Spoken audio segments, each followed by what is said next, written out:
पाकिस्तान में इमरान खान की हुकूमत तो ख़त्म हो गई और नई हुकूमत आ चुकी है, और उस पर पाकिस्तान का मीडिया भी और साउथ एशिया के मीडिया हाउसेस भी, जैसा कि हम टैग टीवी कनाडा में बैठे हुए हैं, इस पर तजिए कर रहे हैं। लेकिन आज हम एक डिफरेंट एंगल लेंगे। जो ISPR के जनरल इफ्तिखार बाबर साहब की प्रेस कॉन्फ्रेंस हुई है, उसमें जो उन्होंने बातें की, उससे हम बहुत सारे सवालात उठाएंगे और बातचीत होगी थर्ड ओपिनियन में जनाब बैरिस्टर हमीद बशानी साहब के साथ। वेलकम हमीद बशानी साहब। इमरान खान का नैरेटिव रहा साजिश साजिश साजिश। तो उन्होंने आज ये बताया कि नेशनल सिक्योरिटी काउंसिल की जो मीटिंग हुई थी उसमें तो साजिश का लफ्ज़ ही इस्तेमाल नहीं हुआ। वहाँ पे तो वो जो एहतजाजी मरासले की इस्तिलाह है उन्होंने इस्तेमाल की। उन्होंने कहा कि वो बात थी। तो इससे हम क्या सबक सीखते हैं कि इतने बड़े बड़े झूठ सो कॉल्ड बड़े बड़े लीडर बोलते हैं और ढिठाई के साथ बोलते हैं और बोलते चले जाते हैं, लेकिन जो ब्यूरोक्रेट हैं, जो पॉलिसी मेकर्स हैं, जो फौज के स्पोक्स पीपल हैं, वो खुल के ये बात कह रहे हैं। तो क्या सबक है इसमें बशानी साहब? देखें जी, ये तो बहुत ही कॉम्प्लिकेटेड इशू आ जाता है कि जब इस सतह का एक लीडर जो है ना, प्राइम मिनिस्टर वो है या ना हो, एक तरफ रखते हैं, लेकिन इस सतह का एक लीडर जो एक बड़े पैमाने पे पब्लिक को इन्फ्लुएंस करता है और बड़ा एक इन्फ्लुएंशियल किस्म की पर्सनालिटी के तौर पे, इवन इन द ऑफिस और आउट ऑफ द ऑफिस, तो वो जब इस तरह की बात करे कि जो कि on the face of it जो है वो, अगर आप उसको झूठ कह सकते हों और वो क्लियरली एक मिसगाइडिंग किस्म की स्टेटमेंट हो, अगर झूठ आप ना भी कहें, मिस रिप्रेजेंटेशन और मिसगाइडिंग स्टेटमेंट, तो मैं समझता हूं कि ये सियासत के अंदर जो आपकी जो अखलाकी गिरावट है, जो अखलाकी जवाल है, और जो एथिक्स और मोरालिटी की एक तरह का डिके हुआ है गुज़श्ता 10-20 सालों में, ये उसकी रिफ्लेक्शन है। देखें, इसको अवाम के लिए सादा ज़बान में, आप पूरे साउथ एशियन अवाम के लिए ही अगर आप बना के देखें कि हुआ क्या है, कि जिस चीज़ को वो साजिश कह रहे हैं वो अगर मान भी लिया जाए कि बिल्कुल उन्हीं अल्फाज में हैं जो वो बयान कर रहे हैं, जो कि हकीकत नहीं है, तो वो एक डेप्यूटी या अंडर सेक्रेटरी ऑफ स्टेट जो है, उसने बात की है आपके एक एम्बेसडर से, जो कि एक तरह की प्राइवेट सेटिंग में दोनों लोगों के दरमियान एक बात हुई है। और जाहिर है कि हम सबको पता है कि डिप्लोमेटिक हलकों में इस तरह की मीटिंग्स में बहुत ज़्यादा सर्दियां गर्मियां भी होती हैं, हार्श किस्म के वर्ड भी एक्सचेंज होते हैं, बहुत ज़्यादा जो है वो खुशगवार किस्म की गुफ्तगू भी होती है। ये डिपेंड करता है कि आपका ताल्लुक क्या है। अब वहाँ का जो अंडर सेक्रेटरी ऑफ स्टेट है या डेप्यूटी सेक्रेटरी है, उसकी जिम्मेदारी जो है वो किसी मुल्क के साथ क्या बनती है कि जाहिर है उसने जो सिचुएशन है उसी को रिफ्लेक्ट करना है कि हम क्या फील कर रहे हैं, आपके मुल्क के बारे में हमारी क्या रिजर्वेशन है, और इसको किस तरीके से जो है वो दुरुस्त किया जा सकता है। क्योंकि जब आप ये बात नहीं करते, जिसको दूसरे अल्फाज में सच बोलना कहते हैं, तो इसका मतलब ये है कि आप ये जो सिचुएशन है इसको अनटेंगल नहीं कर सकते, जो ये जो है वो स्टक हुई हुई सिचुएशन है। तो उसमें उसने एक बात की कि भाई आपकी जो हुकूमत है, ख्वाह वो इमरान खान के ख़िलाफ़ भी उसने की हो, कि अगर उसने की, मैं उनके वर्शन को मानते हुए चलता हूँ, तो आगे आपके एम्बेसडर ने उसको अपने ज़बान में, अपने अल्फाज में डेफिनेटली, जिससे कि बहुत बड़ा फ़र्क पड़ता है। ये जो बात मैं आपसे कर रहा हूँ ऑडियंस के सामने, इसको आप बाद में आप अपने अल्फाज में लिख के पेश करें तो आपको डिफरेंस खुद नज़र आ जाएगा कि कितना बड़ा है। उन्होंने उसको एक बहुत बड़ी अमरीकी साजिश करार दिया, और इसमें जाहिर है कि हर जी शोर आदमी जानता है कि अगर अमेरिका ने साजिश करनी हो तो वहाँ से वाइट हाउस या पेंटागन, जिसने के साजिश करनी है, या CIA, वो जाके तो असिस्टेंट सेक्रेटरी ऑफ स्टेट को कहेगा कि तुम जाके तो उनके एम्बेसडर को बुला के कहो कि हमने ये बात करनी है। कि साजिश का मतलब ही कंस्पिरेसी का होता है कि वो एक जो है वो खुफिया तरीके से और पर्दे के अंदर की जाती है। और पाकिस्तान में और ख़ुद तहरीक इंसाफ में और पाकिस्तान की सिविल और मिलिट्री ब्यूरोक्रेसी में उनके इन्फ्लुएंस के कई लोग बैठे हैं जिनके ज़रिए बिल्कुल खामोशी से इस तरह की कोई साजिश जो है वो लॉन्च की जा सकती है। चे जाए कि वो आके बैठ के उसको हुक्म दें कि तुम हुकूमत हटाओ, और अगले साहब जो हैं वो उसको लिख के तो एक साजिश बना के इमरान खान साहब को दे दें, और वो उसको लेके तो हवा में उड़ना शुरू हो जाएंगी, जो मेरे खिलाफ बहुत बड़ी international lobby, international imperialist forces बल्कि मुतहर्रिक हो गई हैं, और मैं कोई बहुत बड़ा रेवोल्यूशनरी आदमी बन गया हूँ रातों रात बगैर कुछ किए। तो इस हवाले से ज़ाहिर है इस चीज़ पे कौन बिलीव करेगा, और डेफिनेटली इसकी तरदीद जो है वो पहले दिन से संजीदा लोगों ने जगह जगह पे की है, जिनकी अमेरिका के साथ कोई हमदर्दी भी नहीं है। फॉर एग्जांपल हम लोग जो है, हमारी कोई अमेरिका के साथ या इमरान खान के ख़िलाफ़ कोई ग्रजेस नहीं है या कोई दुश्मनी या कोई इस तरह की चीज़ नहीं है, लेकिन पहले ही प्रोग्राम में मैंने भी यही कह दिया था कि भाई इस तरह की साजिश का ये कोई तरीक़ाकार नहीं है, और ये इसको जिस तरीके से बना के पेश कर रहे हैं ये असल में बहुत बड़ा एक डैमेजिंग किस्म का एक्ट है पाकिस्तान की खारजा पॉलिसी के लिए। और मैंने उस वक्त कहा था, जो पाकिस्तान के डिप्लोमेटिक हलकों से भी मैंने सुना है, कि पाकिस्तान के डिप्लोमेटिक हलकों के लिए ये बड़ा मुश्किल हो जाएगा कि वो कम्युनिकेट कर सकें आज के बाद इतने इजी तरीके से किसी इंटरनेशनल सीरियस पावर के साथ। तो आज आके तो जो आपका ये स्पोक पर्सन है पाकिस्तान मिलिट्री के, जो ISRP के, उन्होंने भी इसको कंफर्म किया, और ये कई दफ़ा पहले भी कंफर्म हो चुका, लेकिन इसके बावजूद चूंकि उनके पास एक वाहिद रास्ता ही ये रह गया है कि अपनी जो जवाल का और ओस्ट होने की जस्टिफिकेशन का, जी कि ये कोई लोकल लोगों की क्या हिम्मत है जी, ये तो एक आलमी साजिश है, जिसमें एक तो वो अपना प्रोफाइल जो है उसको बुलंद कर रहे हैं, और दूसरा जो उनके अपोनेंट्स हैं, अपोजिशन है, उसको थोड़ा सा जो है वो डिमिनाइज करने और उसको जो है नीचा दिखाने के लिए कि जी ये एजेंट लोग हैं। तो मैं समझता हूँ कि जब आप इस तरह का झूठ बोलें जिसमें आप अपने मुल्क की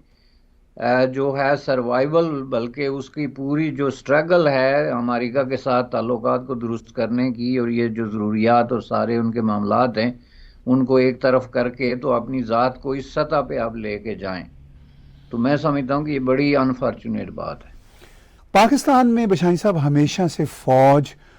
सियासत में डायरेक्टली या इनडायरेक्टली रही है। ये पाकिस्तान जैसे मुल्कों का ये मसला होता है, और उसमें इमरान खान जैसे पॉलिटिशियंस ही उसकी वजह होते हैं जो फ़ौज को घसीट के लाते हैं बार बार। जैसा कि इमरान खान कोशिश कर रहे थे मुसलसल कि फ़ौज किसी तरह से अपना किरदार अदा करे, वो तो यहाँ तक कह रहे थे कि आप न्यूट्रल बन रहे हैं, आप जानवर बन रहे हैं। तो इसका मतलब यह है कि वो फ़ौज को घसीटना चाह रहे थे। तो मगर अब फौज उसमें आई है, जरूर आई है इस मसले को सॉल्व करने के लिए, चूंकि ये तो मार्शल लगवाना चाह रहे थे इमरान खान। तो क्या सबक है इस हवाले से भी पाकिस्तान की सियासत के मुस्तकबिल पर? देखें जी, ये आपने बड़ा अहम नुक्ता उठाया, तो इसमें मैं ज़रा मुख्तसर सी बात करूं कि जहाँ तक ये फौज की इंटरवेंशन या इंटरफेरेंस का ताल्लुक है पाकिस्तान की पॉलिटिक्स में, तो उसका एक बड़ा खूबसूरत जवाब उनके स्पोक पर्सन ने खुद दे दिया कि जब एक नुमाइंदे ने पूछा उनसे कि जी क्या ये जो है वो आप कह रहे हैं कि फ़ौज मदाखलत नहीं करेगी सियासत में, तो क्या ये माजी में करती रही? हालांकि ये सवाल इटसेल्फ आप देख लें, इसमें विजडम क्या है। पाकिस्तान की हिस्ट्री को फौजी मदाखलत से अलग करके देखा ही नहीं जा सकता, लेकिन उन्होंने पूछ लिया, तो उसका जवाब उन्होंने जो दिया वो बड़ा खूबसूरत दिया कि हमारी एक हिस्ट्री है। और इसी पे मैं बात करना चाहता हूँ कि अब ये कोई सीक्रेट तो है नहीं, पाकिस्तान में जो है वो 30 साल 35 साल तक जो है डायरेक्टली इनडायरेक्टली फौज ने हुकूमत की, और विदाउट एनी जस्टिफिकेशन की, और इस दौरान अरबों काम किया जिसकी कोई कॉन्स्टिट्यूशन में या लीगलिटी में या मोरालिटी में या किसी भी आपके स्टैंडर्ड के मुताबिक कोई गुंजाइश नहीं होती। तो ऑब्वियसली अगर एक इंस्टीट्यूशन इस तरह की हरकत करेगा तो वो डेफिनेटली एक उस पर सवालिया निशान उठेगा, और वो कहीं भी जब पॉलिटिक्स की उस मुल्क के अंदर बात होगी तो उसमें इस तरह की मदाखलत, ख़तरा, खदशा इसको देखा जाएगा, जिसको उन्होंने बड़ा ज़बरदस्त तरीके से क्लियर किया कि फ़ौज जो है वो इस तरह का कोई इरादा नहीं रखती और फ़ौज को इसमें ना घसीटा जाए। और ये बात जो आप कर रहे हैं इमरान खान जैसे पॉलिटिशियन, इस दफ़ा तो इन्होंने हद कर दी। ये सिर्फ इमरान खान जैसे पॉलिटिशियन नहीं बल्कि दूसरी तरफ से भी बार बार वो ये तासर दे रहे थे कि फ़ौज न्यूट्रल है, वो इन्वॉल्व नहीं है, चूँकि इस तरफ से ये तासर दिया जा रहा था कि फ़ौज हमारे साथ है। बल्कि मैं आपको ये बताऊं कि मैं बड़ा इसको क्लोजली वॉच कर रहा था, तो 11:50 तक भी, इवन 40 मिनट तक एग्जैक्टली मुझे याद नहीं, लेकिन आखिरी लम्हे तक ये जो हुकूमती कैंप था इसकी तरफ से यही तासर दिया जा रहा था कि जो मिलिट्री है या इन्फ्लुएंशियल एस्टेब्लिशमेंट है, ख्वाह वो सिविल मिलिट्री ब्यूरोक्रेसी है, वो हमारे साथ है, अनलेस और अनटिल कि जब इसके उलट जो है वो आज़ार होना शुरू हो गया, जब अदालतें खुलना शुरू हो गई, जब प्रिजनर वैन आके वहाँ पे पार्क हो गई, और जब इस तरह मुख्तलिफ लोगों ने उनके अहकामात मानने से इनकार कर दिया, तो उनको उस वक्त पता चला कि ऐसा नहीं है, वरना उस वक्त तक वो यही तासर और आखिर वक्त तक यही तासर देना चाहते थे कि ये हमारे साथ हैं। अब सवाल ये पैदा होता है कि एक नेशन जो अपने आप को डेमोक्रेटिक कहती है और गुज़श्ता 15-16 साल से वहाँ एक कंसिस्टेंटली एक डेमोक्रेटिक सिस्टम चल रहा है, उसमें आखिर सियासतदानों को ये क्या ज़रूरत है कि वो इशारातन, कनायातन या क्लियरली ये कहें कि जी फौज हमारे साथ है या नहीं है। उसूलन तो ये होना चाहिए ना कि ये सब्जेक्ट मैटर ही नहीं होना चाहिए, जिसका आपने बड़ी अच्छी बात की कि ये खुद घसीटते हैं। अब ज़ाहिर इस दफ़ा कम अज़ कम आप कह सकते हैं कि इन्होंने खुद घसीटने की कोशिश की दोनों तरफ से, और मेरे ख्याल में फ़ौज ने जान छुड़ाई, चुके अब ये इस तरह की सिचुएशन में उनके लिए स्वाय जान छुड़ाने के और कोई चारा भी नहीं था, जो उन्होंने मैस क्रिएट कर दी। अब इसका मतलब ये हरगिज़ नहीं कि फ़ौज का मदाखलत में ख़तरा जो है वो हमेशा, सियासत में मदाखलत का ख़तरा हमेशा के लिए टल गया। मैं समझता हूँ कि किसी भी डेमोक्रेसी में लोगों के जो एंटीना है, जो गार्ड्स हैं, वो हाई होने चाहिए, और इस तरह की पॉलिटिक्स पे नज़र रखनी चाहिए जहाँ लोग डेमोक्रेसी पे बिलीव करते हैं कि इस तरह के इनकम्पिटेंट और ओवर एम्बिशियस पॉलिटिशियंस जो हैं वो किसी भी वक्त फ़ौज को घसीट सकते हैं अपने मकासद के लिए। एक बात बड़ी क्लियर थी कि आखिरी वक्त में जो उनका प्रेफर्ड सोल्यूशन था इमरान खान साहब का, वो इवन मार्शल्ला भी था, कि उनकी कोशिश ये थी कि अगर ये हो ही रहा है तो फिर कोई तीसरी कुव्वत आए, जिसका मतलब ये था कि जब तीसरी कुव्वत आएगी तो फिर हम एक नए सिस्टम के अंदर इक्वल पार्टनर के तौर पे जो है, या इवन मोर इन्फ्लुएंशियल पार्टनर के तौर पे पार्ट प्ले करेंगे। ये तो एक पार्ट हो गया। दूसरा, इसमें जो अमेरिका की साजिश और इसका, अब इस चीज़ पे भी बहस हो रही है जी, कंस्पिरेसी क्या है और इंटरवेंशन क्या है, हालांकि ये कोई बहस का सब्जेक्ट ही नहीं,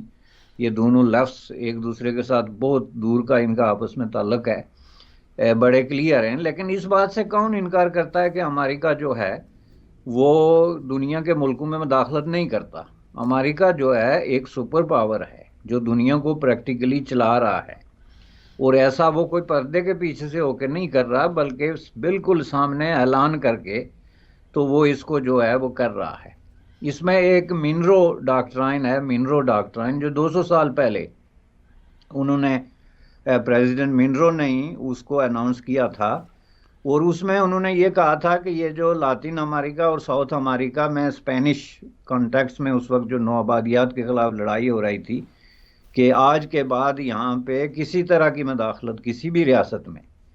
ख्वाह वो अर्जेंटीना में हो, ब्राज़ील में हो, निकारागुआ में हो, या किसी मुल्क में, उसको अमेरिका अपने सिक्योरिटी इंटरेस्ट के खिलाफ समझेगा, सिक्योरिटी थ्रेट समझेगा, और उस मदाखलत को बर्दाश्त नहीं करेगा। वहाँ से लेके, और जाहिर है कि फिर इस बात को आगे चलाने के लिए उन्होंने इन सब मुल्कों में पर्सनली मदाखलत की, बहुत हैवीली जो है, मिलिटरीली भी, इकोनॉमी के हवाले से भी, और पॉलिटिकली भी। और इसमें आगे जाके तो वहाँ पे एक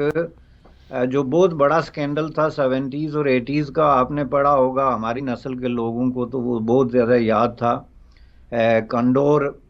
उसको कहते हैं, ऑपरेशन कंडोर, जिसमें साउथ अमेरिका और लातीन अमेरिका में लाखों की तादाद में, एक अंदाज़े के मुताबिक 4 लाख आदमी जो है वो उन्होंने कैद कर लिया था इन सारे मुल्कों में। ये 10-12 मुल्क जो हैं लातीन और साउथ अमेरिका के, और अब एक और इस तरह 30-40 हज़ार आदमियों को कत्ल कर दिया गया था। और ये सारा क्या था कि जी यहाँ पे जो सोवियत इंटरवेंशन हो रही है, गैर मुल्की मदाखलत हो रही है, उसको रोकने के लिए हम ये कर रहे हैं। और अब आके तो ये तकरीबन रिसेंटली एक यूनिवर्सिटी की एक रिपोर्ट आई है जिसके मुताबिक अमेरिका ने तकरीबन 81 ममालिक में यानी 1940 से लेकर 2020 तक 81 ममालिक के इलेक्शन में जो है वो मदाखलत की है खुफिया तरीके से। अब खुफिया मदाखलत का मतलब जो है मुख्तलिफ तरीकों से आप कह सकते हैं। ये तो मैं आपको इलेक्शन मदाखलत के फिगर्स बता रहा हूँ जो वहाँ की एक यूनिवर्सिटी ने बाकायदा एक रिसर्च रिपोर्ट शाये की है। और उसके साथ साथ जो मिलिटरी और ओपन इंटरवेंशन है वो भी तकरीबन 85 से ऊपर है। अगर आप ये अफगानिस्तान, इराक से लेके तो लातिन अमेरिका के ममालिक तक ये सारों को गिने तो ये तकरीबन इतनी बनती है। अब इस बात पे कोई क्या बहस करे कि अमेरिका का पाकिस्तान में कोई इंटरेस्ट नहीं है या वो इस तरह नहीं करते। जो लोग ये बहस कर रहे हैं कि इमरान खान साहब झूठ बोल रहे हैं तो अमेरिका मुदाखलत नहीं करता, तो इसको आपस में मेरा कहने का मतलब है कि मिक्स नहीं करना चाहिए। ये अपनी जगह बिल्कुल दुरुस्त है, अमेरिका के अपने मफादात हैं, वो मुदाखलत भी करता है, सब कुछ करता है, लेकिन उससे जिस तरीके से फ़ायदा उठा के इमरान खान साहब अपने ज़ाती गेन के लिए उसको इस्तेमाल करना चाहते हैं, ये दोनों पे फिट होता है, पाकिस्तान मिलिटरी पे भी और यूनाइटेड स्टेट ऑफ अमेरिका पे भी। तो इस हिसाब से अगर हम देखें तो मैं समझता हूं कि ये इन्होंने अपने आप को शहीद करार देने के लिए, मजलूम करार देने के लिए और अपनी जो नरगसियत पसंदी और अनापरस्ती को मज़ीद इन्फ्लैट जो है वो उसकी जो शक्ल है उसको सेटिस्फाई करने के लिए उन्होंने कहा कि जी ये जो मदाखलत है और ये जो पाकिस्तान मिलिटरी का रोल के हवाले से भी उनके कहने का मतलब ये था कि ये जो न्यूट्रल हुए ये भी एक तरह की साजिश ही है। तो मैं समझता हूं कि जब इतनी तरीके से आप इस सतह पे आ जाएं तो उसके बाद मैं नहीं समझता कि आपको प्राइम मिनिस्टर जैसे या इस तरह के किसी भी सेंसिटिव ओहदे पे जो है वो रहना चाहिए या उस पर असरार करना चाहिए कि मुझे रखा जाए। अगर इसको खोल के अवाम के सामने पेश किया जाए तो मैं समझता हूं कि जो उनकी पॉपुलैरिटी का जो वो मसनूई किस्म का एक तासर दे रहे हैं उस पर बहुत बड़ा फ़र्क पड़ सकता है। जी, आपने अहम नुक्ता उठाया कि एक बात होती है इंटरवेंशन की, साजिश एक और लेवल पे इस्तेमाल होने वाला लफ्ज़, अब ज़ाहिर है वो तो खुफिया होगी जो भी होगी, इंटरवेंशन बराह रास्त होती है। और एक मसला होता है इंटरेस्ट लेना। पाकिस्तान के साबिक प्राइम मिनिस्टर इमरान खान की तो अपने दौरे हुकूमत के दौरान मुसलसल कोशिश रही कि अमेरिका किसी तरह पाकिस्तान के मामलात में इंटरेस्ट ले। यही बात पाकिस्तान की इस्टेब्लिशमेंट चाहती है कि अमेरिका अगर पाकिस्तानी मामलात में इंटरेस्ट लेगा तो अमदादें भी मिलेंगी, जो इनके पास असला अमेरिका से मिला हुआ है उसके सॉफ्टवेयर हार्डवेयर भी अपडेट होते रहेंगे। सबसे बड़ा मसला इमरान खान ने अपनी सरकार के दौरान ये किया कि अमेरिका ने इंटरेस्ट लेना छोड़ दिया या बहुत कम कर दिया। हत्ता कि अफगानिस्तान से जब जो बाइडन निकले उस दौरान भी अमेरिका ने वो इंटरेस्ट नहीं लिया जो माजी में अफगानिस्तान से जुड़े हुए मामलात की वजह से पाकिस्तान में लिया जाता था। अब वहां पे पाकिस्तान की सभी एलीट की तो यही ख्वाहिश है, बशमूल है इमरान खान की, कि अमेरिका पाकिस्तान के मामलात में इंटरेस्ट ले ताकि इकॉनमी और खुले, हालात बेहतर हों और हमारी भी सुनी जाए। अब आप ये बताइए बशानी साहब कि उन्होंने पेशावर में जलसा के दौरान इमरान खान ने फिर कह दिया यूएस इनिशिएटेड इंटरवेंशन या साजिश। तो ये नैरेटिव आपको क्या लगता है कब तक ये बरतते रहेंगे, चूंकि इससे बहरहाल पाकिस्तान को नुकसान तो हुआ है और मजीद होगा। देखें जी, ये बहुत बड़ा डैमेजिंग किस्म का जो है वो नैरेटिव है। डेफिनेटली अगर आपका एक बहुत बड़ा लीडर इस तरह की एक बयानिया लेके बाहर आया हुआ है तो आपकी वजारत खारजा जो मर्जी कर ले वो उसको न्यूट्रलाइज नहीं कर सकती, या दूसरा प्राइम मिनिस्टर कर ले, चूँकि आपकी हिज़्ब इख्तलाफ और आपकी इवन पब्लिक ओपिनियन भी काउंट होती है इन सारे मामलात में। लेकिन ये पाकिस्तान के अंदर जो पॉलिटिक्स का अखलाकी ज़वाल जो इसकी मैं आप बात कर रहा हूँ कि एक तरफ तो इमरान खान की पूरे जो इंटरनेशनल डिप्लोमेसी में सबसे बड़ी ख्वाहिश ये थी कि जो बाइडन मुझे फ़ोन कर ले, या किसी तरीके से उन्होंने बार बार इसका इज़हार भी किया कि हम अमेरिका के साथ ताल्लुकात जो हैं वो वापस नॉर्मलाइज करना चाहते हैं। और उसके साथ साथ जो सबसे बड़ी बात उन्होंने की वो कहा कि ऑन इक्वल फुटिंग, हालांकि इक्वल फुटिंग होती है ऑन इक्वल पीपल और इक्वल ऑर्गेनाइजेशन और इक्वल कंट्रीज। कोई भी दो अनइक्वल कंट्रीज के दरमियान इक्वल फुटिंग पे जो है वो रिलेशनशिप हो ही नहीं सकती। ये बुनियादी तौर पे इलॉजिकल, मंतिक से खाली किस्म की सोच नहीं है बल्कि एक ख्वाब है, एक ख्वाहिश है, जिसको आप कह सकते हैं कि एक फ्रस्ट्रेटेड किस्म की ख्वाहिश है। मैंने पाकिस्तान में नोट किया कि ये जो प्रॉब्लम पाकिस्तान की पॉलिटिक्स में आ गया, जो लोग वहाँ पे मिलिटेंट ऑर्गेनाइजेशन चलाते हैं या उनका हिस्सा रहे हैं या मिलिटेंसी पे बिलीव करते हैं, वो भी तकरीर करेंगे या बयान देंगे या फेसबुक पे पोस्ट करेंगे तो महात्मा गांधी और नेल्सन मंडेला और मार्टिन लूथर किंग जैसे लोगों को कोट करेंगे। अब ये आप ज़रा गौर से इस पे देखते जाएं कि किस कदर कन्फ्यूजन और जहनी दिवालियापन का शिकार है हमारा पॉलिटिकल एलीट और पॉलिटिकल जो एक्टिविस्ट है। कि आप कैसे कर सकते हैं, आप खुद बैठे हुए हैं एक ऑर्गेनाइजेशन में जो बम फेंकने पे बिलीव करती है और आप तारीफें कर रहे हैं महात्मा गांधी की या नेल्सन मंडेला की, तो ये तजाद जाके कहाँ पे जो है वो रिजॉल्व होता है। इसको आप स्टेप बाय स्टेप देखते जाएं तो आपको हैरत होगी कि ये हमारे लोग जो हैं, अब इसमें आप अमेरिका की भी यही मिसाल है कि एक तरफ तो आप अमेरिका के आगे हाथ जोड़ रहे हैं जी कि आप रिलेशन नॉर्मलाइज करें, हम गैर जानबदार रहना चाहते हैं, आपसे ताल्लुक बनाना चाहते हैं। दूसरी तरफ कहते हैं जी अफगानिस्तान में जो है इनको बदतरीन किस्म की शिकस्त हुई और वहाँ के लोगों ने आज़ादी ली। आप जो है अपने आप को सामने साबित कर रहे हैं कि आप एक अपॉर्चुनिस्ट किस्म के जो है पॉलिटिशियन हैं, जिनको दिलचस्पी जो है वो इक़्तिदार के साथ है, लेकिन बातें अब चे गुवेरा जैसी करनी शुरू हो जाएं। अब ये जो पेशावर में उन्होंने बातें की कि हकीकी आज़ादी हम लेंगे, तो ये तो चे गुवेरा टाइप जो है वो ख्वाहिश है। हकीकी आज़ादी यही होती है ना कि आप एक बहुत बड़े इनकलाब के ज़रिए सबको टॉपल डाउन करके तो एक मुनसवाना सिस्टम जो है वो लेके आएंगे, और दूसरी तरफ आपके लक्षण ये हैं जो आपके सामने हैं, अपॉर्चुनिज्म की ये हालत है इक़्तिदार के लिए और किसी भी तरीके से। तो ये नैरेटिव सिर्फ डैमेजिंग है और इसकी वजह से मैं समझता हूँ कि ये वजारत ख़ारजा को ये रियलाइज़ हो गया है, मुल्क की जो नेशनल सिक्योरिटी की कंसर्न कुव्वतें हैं उनको रियलाइज़ हो गया है। और ये जो आज आपके जो फौजी तर्जमान जो मिलिटरी के स्पोक पर्सन ने 3 बातों की तरदीद की है, ये लोगों को बार बार बताने की ज़रूरत है कि उनको क्या ज़रूरत थी कि ये 3 चीज़ें आके क्लैरिफाई करें। कि एक तो ये है कि अमेरिका की तरफ से कोई साजिश का लफ्ज़ सामने नहीं देखा या यूज़ नहीं किया। तो इंटरवेंशन मैंने जैसा कि अर्ज़ किया कि अमेरिका दुनिया के हर मुल्क में करता है, वो हर मुल्क का पड़ोसी है। वो जहाँ कल उन्होंने इंडियंस के साथ मुज़ाकरात किए यूक्रेन के इशू पे, ज़ाहिर है इंडियन को ये कहा कि आप हमारी सपोर्ट करें, अगर आप इसको इंटरवेंशन कहते हैं। लेकिन इसको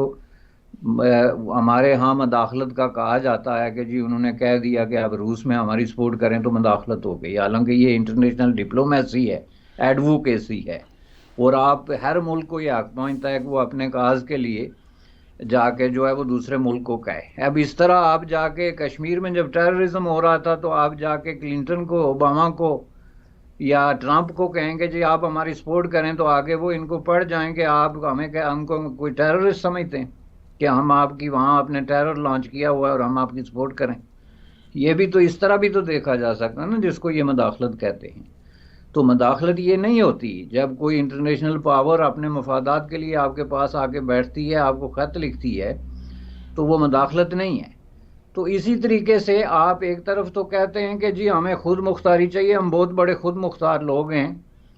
शहबाज शरीफ ने ये कह दिया कि जी बैगर्स आर नॉट चूजर्स, तो ये पता नहीं कितना बड़ा कत्ल हो गया, हालांकि उसने एक बहुत बड़ी हकीकत जो है उससे पर्दा उठाया है। अगर आपको ये बात पसंद नहीं है तो बैगिंग बंद करें, कशकोल तोड़ें और फिर उठ के कहेंगे हम गैरतमंद लोग हैं। एक हाथ में कशकोल है और दूसरे में डंडा है, तो ये सिर्फ अंकल साम को ही सूट करता है, जिसका डंडा भी भारी है और जिसके हाथ में जो मर्जी कहता भी हो, उसके तजादार कोई नहीं। तो आप एक तरफ खुद मुख्तारी की बात करें, दूसरी तरफ कर्जे मांगें, IMF के आगे लिख के आपने मुल्क दे दिया और सरेंडर कर दिया, टोटल सजदा करना जिसको कहते हैं। तो यहाँ आप कैसे रिकंसाइल करेंगे अपनी खुद मुख्तारी को और इंटरनेशनल रिलेशन को? इसी तरह अमेरिका के साथ आपके मिलिटरी रिलेशनशिप, आपकी एग्जिस्टेंस, सारी चीज़ें जुड़ी हुई हैं, आपकी तजारतें जुड़ी हुई हैं, आपकी एजुकेशन, आपकी जो रूलिंग एलीट है उसके सारी पनाहगाहें और सैरगाहें जो है वो अमेरिका में हैं, गैर अमेरिका में, और बिजनेसेस अमेरिका में। तो आप कहते हैं जी हम उनके साथ कोई ताल्लुक नहीं। ये अब बात है कि पाकिस्तान में जो पॉलिटिक्स है वो बहुत ही कंफ्यूज्ड किस्म के लोगों के हाथ में आ गई है। उनका कोई एसेंस नहीं है, कोई उनके अंदर एजुकेशन नहीं है, उनको प्रॉपर कोई, अब ये देख लें पूरी पार्टी में आपको एक संजीदा दानश्वर मुझे दिखा दें, पूरी पार्टी में, इतनी बड़ी पार्टी है, लाखों लोग हैं उसके जलसों जुलूसों में आ रहे कि भाई ये आदमी है जो दानश्वर है, जो इनको मशवरा दे सकता है, एक से एक उठ के बढ़क लगाएगा। वो जी इस्लामोफोबिया के खिलाफ जंग कर दी, तो यूनाइटेड नेशन में जो है वो करारदाद, भाई यूनाइटेड नेशन में ऐसी बेजर 20 करारदादें आप लेके जाएं, कोई भी डिनाई नहीं करेगा। इस करारदाद का मतलब ही क्या है? आप एक कल एक करारदाद लेके ले जाएं कि दुनिया में क्रिश्चियन को गाली देना गलत बात है, फौरन मंजूर हो जाएगी, इस पे किसी को क्या एतराज है? या हिंदू को गाली देना या बुद्धिस्ट को, तो कोई इसको रोकेगा कि नहीं ये करारदाद पास नहीं हो सकती? जब लोग इस कदर जालसाजी पे उतर आए और इस तरह के मसनूई किस्म के पोर्टफोलियो और रेज्यूमे बना के अवाम को बेवकूफ़ बनाने के लिए मुल्क को तबाह करें, तो वहाँ यही हालत होगी। जी बशानी साहब, आखिर में इस पे भी रोशनी डाली। आपने कहा कि अब इमरान खान अपोजिशन में जाने के बाद फिर एक इनकलाबी रुख लेकर निकले हैं कि मैं इनकलाब का कोई दाई हूँ। आवाम को ये नज़र तो आ ही रहा होगा कि आफ्टर ऑल ये शख्स अभी अभी तो प्राइम मिनिस्टरशिप से फारिग हुआ है, 3.5 साल, पौने 4 साल ये रहा है, तो इसने क्या किया है? कौन सा ऐसा इनकलाबी कदम उठाया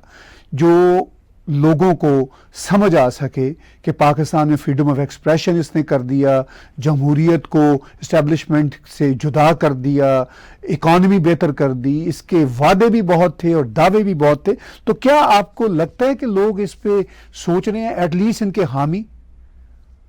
देखें जी, जो उनके हामी या उनके फैन या उनके अशाक का जो काफिला जिसको आप कहते हैं ना जी,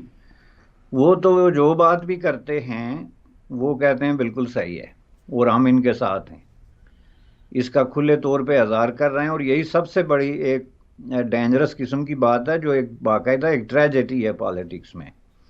चूँकि किसी का फ़ैन होना, किसी का आशिक होना, किसी का फॉलोवर होना, उसमें कोई बुरी बात नहीं, लेकिन नोइंगली अपने आप को मिसगाइड करना कि जी ये बिल्कुल ये है, तो ये चूँकि हमारे लीडर हैं इसलिए दुरुस्त है। अब आप देखें, उन्होंने ये जब 7 तारीख से थोड़ा पहले या बाद में या उस दौरान अपना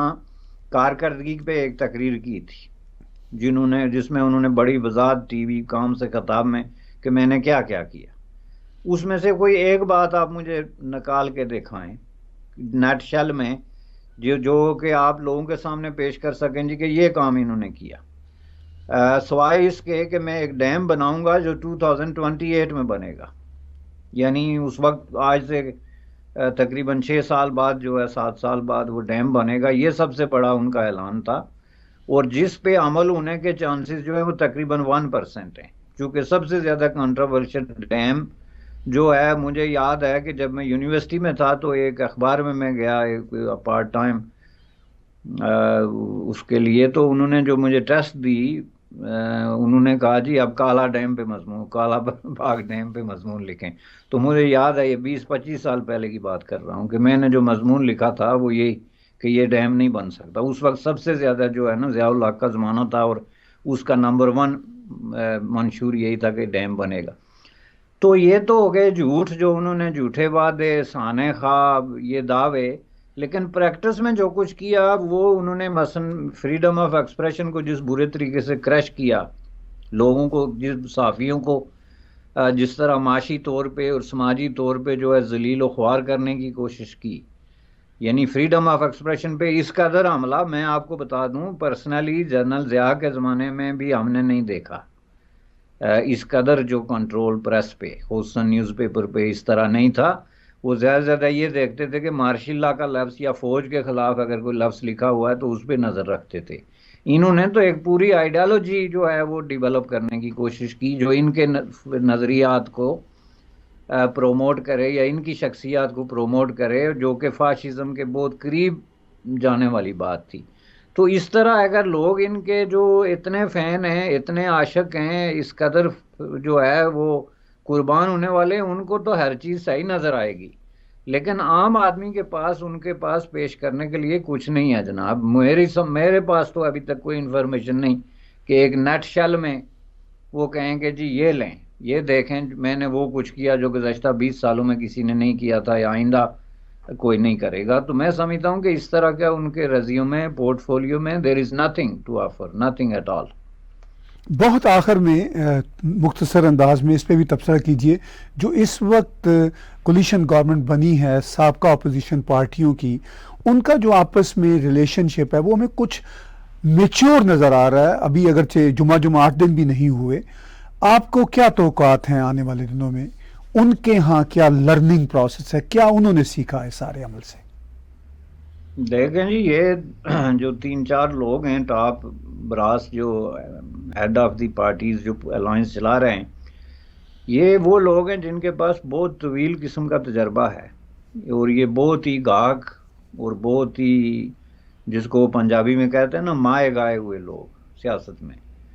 तो उनको पता है कि सियासत में क्या अमल जो है उसके क्या नतायज होते हैं और क्या काम करना चाहिए क्या नहीं करना चाहिए। और मैं समझता हूँ कि इस हवाले से ये अलायंस के बारे में लोग जो कह रहे हैं ना कि ये बिखर जाएगा, लड़ जाएंगे, टूट जाएंगे, इस तरह की कोई मुझे ऐसी पॉसिबिलिटी कम अज़ कम अगले इलेक्शन तक नज़र नहीं आती। इसमें जरदारी साहब, शहबाज शरीफ साहब और मौलाना साहब, ये तीनों जो हैं ये बहुत ही गहरी विजडम वाले लोग हैं। उनके साथ कितने लोग हैं, उन्होंने माजी में क्या किया, कितने उन पे करप्शन के इल्ज़ामात हैं, लेकिन उनकी जो विजडम है, जो ठहराव है, जो चीज़ों को देखने का जो अंदाज है, और सियासत में जो उनके स्किल है वो बहुत हाई है, जिसका कोई मुकाबला नहीं किया जा सकता। तो इस हिसाब से अब वो आगे क्या इकदामात करते हैं, कैसे उसको डील करते हैं, ये दूसरी बात है। लेकिन इसके टूटने का फिलहाल मुझे कहीं जो है ना वो कोई नज़र नहीं आता सिलसिला। बहुत शुक्रिया बशानी साहब, बातचीत आपके साथ आपके थर्ड ओपिनियन शो में होती रहेगी। हम शुक्रगुजार हैं कि आज आपने हमें वक्त दिया। व्यूज़, बातचीत सुन रहे थे बैरिस्टर हामिद बशानी साहब की, और उन्होंने जो इस वक्त के पाकिस्तान के पॉलिटिकल हालात हैं, वहाँ की जो सियासी जमातें हैं और जो इदारे हैं, वो अब तक जो हुआ है उससे क्या सीखते नज़र आ रहे हैं और क्या आने वाले दिनों में इम्कानात हैं पाकिस्तान के पॉलिटिकल मंजरनामे पर, चूँकि उसका असर ऑफ कोर्स साउथ एशिया के मंजरनामे पर भी पड़ता है। बहुत बहुत शुक्रिया हमारा थर्ड ओपिनियन आज का देखने और सुनने का। टैग टीवी के यूट्यूब चैनल को सब्सक्राइब कीजिए और इसके साथ साथ आप हमारी ऐप्स भी डाउनलोड कीजिए। टैग टीवी की 24/7 ऐप्स आपको एप्पल, एंड्रॉयड, रॉको और अमेज़ॉन फायर पर मिल जाएंगी, और आप हमें यूट्यूब के इस चैनल पे डोनेट के बटन को सब्सक्राइब करके क्रेडिट कार्ड, पैट्रियन या पेपॉल के ज़रिए कंट्रीब्यूट भी कर सकते हैं।